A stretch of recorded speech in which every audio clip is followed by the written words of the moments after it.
नमस्कार दोस्तों, स्वागत है आपका आपके अपने YouTube channel mathematics and science academy में।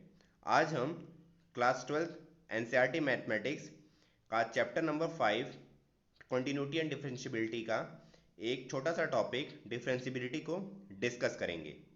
आइए समझते हैं डिफरेंशियबिलिटी क्या होती है। देखिए, let f x be a real function. F x कोई रियल फंक्शन है and a be any real number, और ए कोई रियल नंबर है। देन राइट हैंड डेरिवेटिव हो जाएगा हमारा limit H tends to zero F of a plus h minus F of A upon h if it exist. अगर ये exist करता है then it is called as right hand derivative of function f x at x equal to A पे। और इसको कैसे denote करेंगे? Denotation हो जाएगा R of F dash A. Clear? Similarly left hand derivative क्या हो जाएगा हमारा? Left hand derivative limit H tends to zero F of A minus F of A upon minus H if it exists then it is called as left hand derivative of function fx at x equal to a. Clear? And it is also denoted as L of f dash a. अब हम समझते हैं differentiability क्या होती है। Differentiability के लिए the function f x is said to be differentiable when at x equal to a when r of f dash a is equal to L of f dash a। यानी हमारा right hand derivative और left hand derivative अगर same आता है तो function कैसा है? Differentiable है।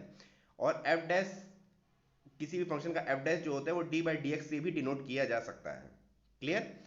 देखिए, अगर हमारा r of f dash a is equal to L of F dash A, यानी right hand derivative equal to left hand derivative और एफ डैश ए यानी derivative of the function at x equal to A, अगर ये तीनों equal आते हैं then derivative of F x at x equal to A कहा जाएगा। Clear? If r of F dash A is not equal to L of F dash A, यानी हमारा right hand derivative और लेफ्ट हैंड डेरिवेटिव अगर equal नहीं आता है then F x is not differentiable at x equal to A. तो F x differentiable नहीं होगा एक्स इक्वल टू ए पे। क्लियर? अब हम एक क्वेश्चन से समझ सकते हैं इसको।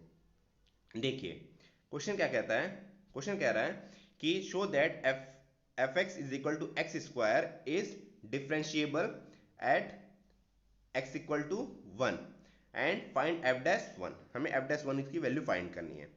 सॉल्यूशन क्या हो जाएगा हमारा? एफ एक्स क्या है? F x equal to x square. सबसे पहले हम इसका राइट हैंड डेरिवेटिव निकालेंगे। राइट हैंड डेरिवेटिव यानी R f dash 1 is equal to क्या हो जाएगा? Limit h tends to zero F of 1 plus h minus F of 1 upon h. Clear? अच्छा, एफ ऑफ एक्स क्या था? एक्स स्क्वायर था, तो एफ ऑफ 1 प्लस एच क्या हो जाएगा? 1 प्लस एच का स्क्वायर हो जाएगा माइनस एफ ऑफ 1 एक्स की जगह पे 1 पुट कर देंगे यानी 1 का स्क्वायर अपॉन एच हो जाएगा। यानी हमारी फाइनल वैल्यू क्या आ गई? Limit H tends to zero 1 plus h का whole square minus 1 upon h. Clear? अब 1 प्लस एच का होल स्क्वायर कर देंगे तो वैल्यू क्या आ गई? Limit H tends to zero 1 plus h square plus 2h minus 1 upon h. 1 से 1 कैंसिल आउट हो जाएगा तो वैल्यू हमारी क्या है? और एच दोनों में कॉमन ले लेंगे, दोनों में कॉमन लेके एच को न्यूमरेटर और डिनोमिनेटर से कैंसिल आउट कर देंगे तो हमारी फाइनल वैल्यू क्या बच के आएगी? Limit H tends to zero h plus 2। अगर एच को जीरो पुट कर देंगे तो हमारी राइट हैंड डेरिवेटिव क्या आ गई? At f equal to at x equal to 1 पे हमारी राइट हैंड डेरिवेटिव आ गई 2 के बराबर। Clear? Next left hand derivative निकाल लेंगे।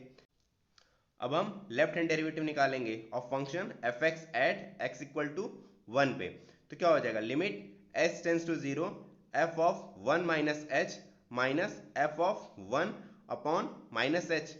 तो इसकी वैल्यू क्या हो जाएगी? Limit H tends to zero 1 minus h का whole square minus 1 square upon minus H. Square open कर देंगे तो वैल्यू क्या हो जाएगी? Limit H tends to zero 1 plus h square minus 2h minus 1 से 1 कैंसिल आउट हो जाएगा और एच स्क्वायर माइनस 2h में से h कॉमन हो जाएगा, नीचे से भी h कैंसिल आउट हो जाएगा तो हमारी फाइनल क्या वैल्यू बचेगी? Minus h plus 2 limit H tends to zero. H को जीरो पुट कर देंगे तो वैल्यू क्या आ गई? 2। इसका मतलब हमारा right hand derivative R f dash one is equal to L f dash one is equal to 2 के बराबर आ रहा है। इसका मतलब क्या है, this shows that f x is a differentiable at x equal to 1 and f dash one की value क्या है, 2 है। क्लियर। नेक्स्ट क्वेश्चन देखते हैं। नेक्स्ट क्वेश्चन क्या कह रहा है कि so that f x is equal to greatest integer function x is not differentiable at x equal to 1। x equal to 1 पे greatest integer function fx differentiable नहीं होता, ये हमको प्रूव करना है। तो क्या हो जाएगा, fx इज इक्वल टू क्या दिया है, ग्रेटेस्ट इंटीजर फंक्शन x, यानी right hand derivative of f dash 1 is equal to क्या हो जाएगा, limit h tends to 0 f1 plus h minus f of 1 upon h। This implies that limit h tends to 0, अब देखिए 1 plus h का greatest integer function minus 1 का greatest integer function upon h। अब हम पहले इसको देख चुके हैं क्या, कि देखिए greatest integer function of c plus c कोई आर्बिट्री नंबर है और h c प्लस h में क्या डेसिमल पॉइंट जो वैल्यू होगी वो वैल्यू होगी h। अगर c में कुछ h ऐड हो रहा है तो उसकी वैल्यू क्या आती है हमारी, उसकी वैल्यू आती है हमारी ग्रेटेस्ट इंटीजर फंक्शन की वैल्यू c आती है। और अगर c पे ही ग्रेटेस्ट इंटीजर फंक्शन निकालना है तो वैल्यू c आएगी, और c में से कुछ माइनस करेंगे तो c माइनस 1 वैल्यू आएगी हमारी। क्लियर। अब इसका हम यूज करेंगे। देखिए यहाँ ग्रेटेस्ट इंटीजर फंक्शन क्या है, जैसे किस सिमिलर टू किसके, c प्लस एच के बराबर है, यानी क्या हो जाएगा हमारा 1 प्लस एच की जगह पे वैल्यू क्या आएगी, 1 प्लस एच की जगह पे वैल्यू आएगी हमारी 1। क्लियर। हमारी वैल्यू क्या हो जाएगी, 1 प्लस एच की जगह पे 1 हो जाएगा, और 1 माइनस करना है तो 1 माइनस 1 अपॉन एच, यानी कि 0 बाई एच, यानी फाइनल वैल्यू क्या आ गई हमारी 0। क्लियर। नेक्स्ट हमारा लेफ्ट हैंड डेरिवेटिव क्या हो जाएगा, left hand derivative at x equal to 1 पे क्या हो जाएगा, limit H tends to 0 f of 1 minus h minus F of 1 upon minus h, यानी क्या हो जाएगा, limit H tends to 0 1 minus h का ग्रेटेस्ट इंटीजर फंक्शन माइनस 1 का greatest integer function upon minus of H, और c minus H के similar है 1 minus h, तो c माइनस एच का ग्रेटेस्ट इंटीजर फंक्शन की वैल्यू क्या आती थी, वैल्यू आती थी c माइनस 1, यानी हमारी वैल्यू क्या आ जाएगी 1 माइनस 1, 1 माइनस 1 0 हो जाएगा। क्लियर। यानी limit h tends to 0 0 minus 1 upon minus h, यानी क्या हो जाएगी value, limit h tends to 0 1 by h, h को 0 पुट करेंगे तो वैल्यू क्या हो गई, इनफाइनाइट, यानी हमारा राइट हैंड डेरिवेटिव क्या आया था, राइट हैंड डेरिवेटिव 0 आया था, लेफ्ट हैंड डेरिवेटिव इनफाइनाइट आ रहा है। इसका मतलब कि हमारा फंक्शन क्या है, डिफरेंशिएबल नहीं है एट एक्स इक्वल टू 1 पे। क्लियर।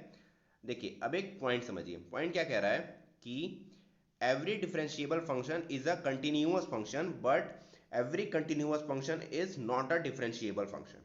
क्लियर। देखिए कहने का मतलब क्या है कि कोई भी डिफरेंशिएबल फंक्शन होगा तो वो कंटिन्यूअस जरूर होगा, लेकिन हर कंटिन्यूअस फंक्शन डिफरेंशिएबल हो ये कोई जरूरी नहीं है। जस्ट मैं आपको एक एग्जांपल बताता हूं। देखिए हमारा ये क्या है, ये किसका ग्राफ है, ये ग्राफ है हमारा मॉड एक्स का, मॉड एक्स का ग्राफ है ये। देखिए मॉड एक्स कैसा फंक्शन है, मॉड एक्स एक कंटिन्यूअस फंक्शन है, ये हम प्रीवियस लेक्चर में देख चुके हैं। मॉड एक्स एक कंटिन्यूअस फंक्शन है बट मॉड एक्स डिफरेंशिएबल नहीं होता है। अब आप समझिए कोई भी फंक्शन डिफरेंशिएबल, देखिए हम कंटिन्यूटी के लिए क्या कह रहे थे, कंटिन्यूटी के लिए ये था कोई भी फंक्शन कंटिन्यूअस है जब उसमें कहीं भी ब्रेक नहीं आता है, अगर वो अपने डोमेन में कंटिन्यूअस चल रहा है तो ग्राफ में तो वो कंटिन्यूअस फंक्शन होता है। सिमिलरली डिफरेंशिएबल फंक्शन में क्या खास बात होती है कि डिफरेंशिएबल फंक्शन में कहीं भी जर्क नहीं आना चाहिए, मतलब कहीं भी सडन मूवमेंट नहीं होना चाहिए। जैसे देखिए यहाँ ये जो x इक्वल टू 0 के राइट हैंड साइड की जो वैल्यू है वो y बराबर एफ एक्स है, y बराबर एफ एक्स, यानी y बराबर x का फंक्शन है ये।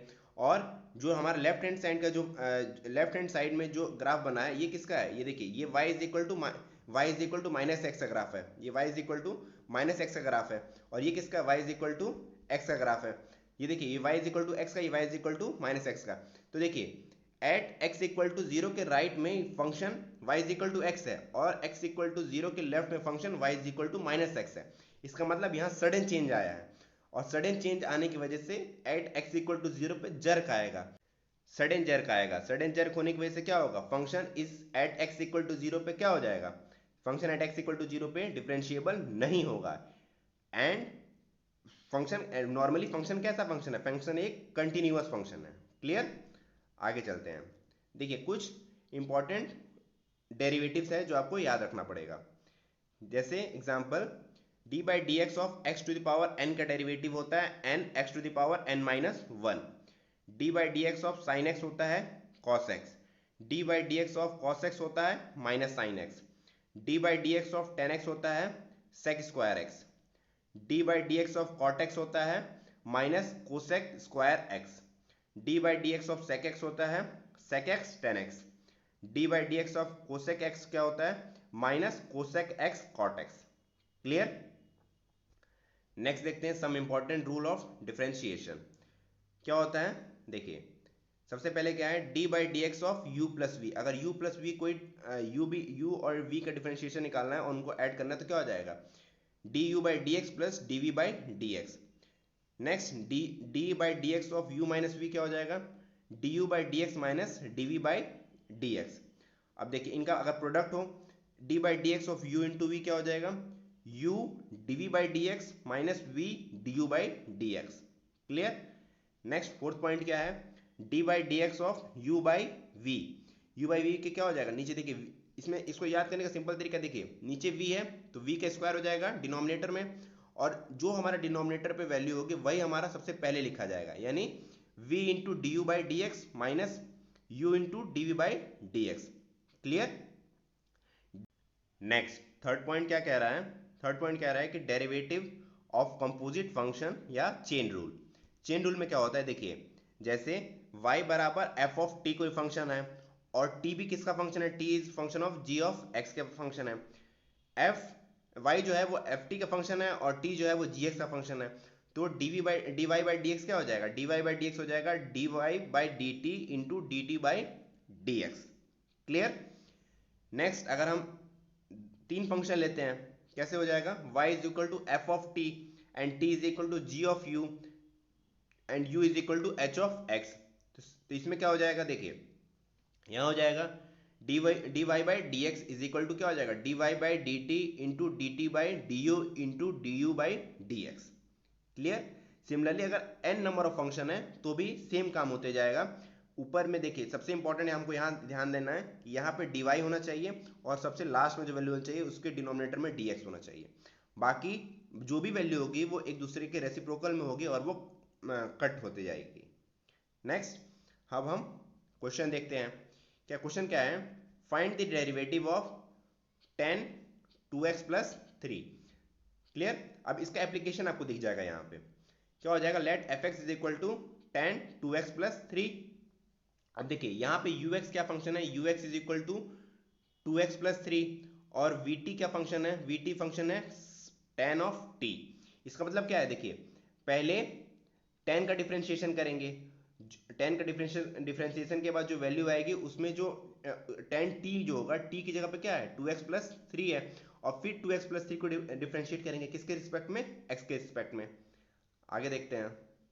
नेक्स्ट आगे क्या हो जाएगा, देखिए आगे v of ux is equal to v of u of x, यानी ux की जगह पे क्या वैल्यू है 2x प्लस 3 और v की जगह पे क्या है v ऑफ t था, तो v ऑफ 2x प्लस 3 की जगह पे क्या आ जाएगा tan 2x प्लस 3, किसके बराबर है f ऑफ x के बराबर है।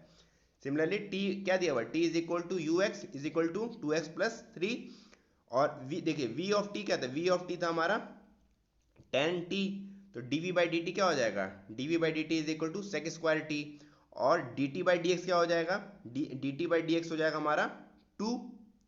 क्लियर। तो क्या हो जाएगा df by d x is equal to dv by d t into dt by d x. तो dv बाई डी टी क्या है सेक स्क्वायर t है और dt बाई डी एक्स क्या है 2 है, तो वैल्यू क्या हो जाएगी 2। देखिए t की जगह पे क्या पुट करेंगे, t की जगह पे हम पुट करेंगे 2x प्लस 3 यानी 2 into sec square plus 2 into sec square 2x plus 3, यानी हमारी वैल्यू क्या आ जाएगी 2 into sec square 2x plus 3। Clear. Thank you.